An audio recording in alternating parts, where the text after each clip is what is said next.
Ladies and gentlemen, children of all ages, you are watching the 2025 NBA Epitome Game Series, presented by Law Murray, Power Rankings Project Ringmaster at The Athletic. This is where I pick out one game from each team from the last regular season. I am putting the spotlight on the biggest weakness of the 14 teams that missed the playoffs and the biggest strength of the 16 playoff teams from the regular season.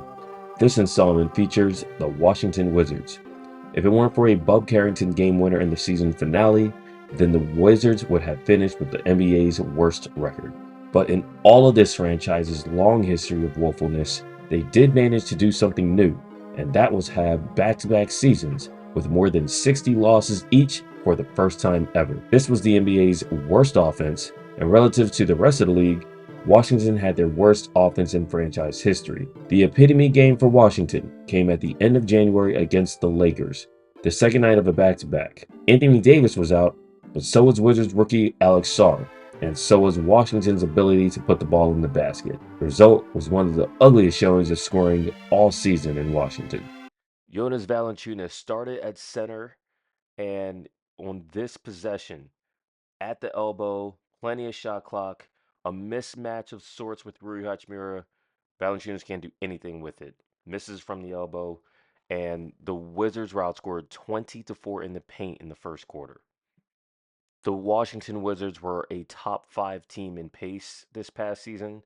They were also a bottom 5 team in fast break efficiency. Bilal Coulibaly blocked on the fast break by Jackson Hayes.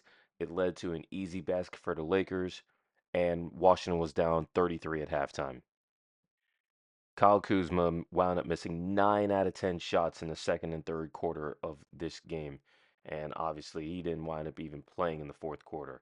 Tried to drive here in the traffic, blocked, and all that does is unlock the Lakers on their fast break. LeBron James gets to the paint, gets a left hand layup to go off the glass, threw a foul. This is garbage time, but it's not like Washington got anything easy in garbage time either.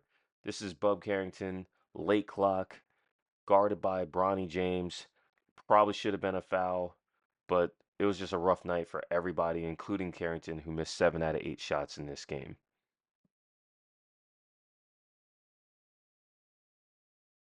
Washington lost 134 to 96, trailing by as many as 42 points and making a season low 31.9% from the field. Only 2 teams shot worse from the field than the Wizards did last season. Washington's 64 losses did not result in a top 5 pick, so they had to settle for selecting guard Trey Johnson 6th overall. CJ McCollum is also here instead of Jordan Poole, while Chris Middleton opted into the final year of his deal after getting traded at midseason for Kyle Kuzma. The fastest route towards respectability is through Sarr, but he has to show that he can make more than 40% of his shots, a bar that should never be that low to clear in the first place. Stay tuned for the next installment of the 2025 NBA Epitome Game Series featuring the Charlotte Hornets.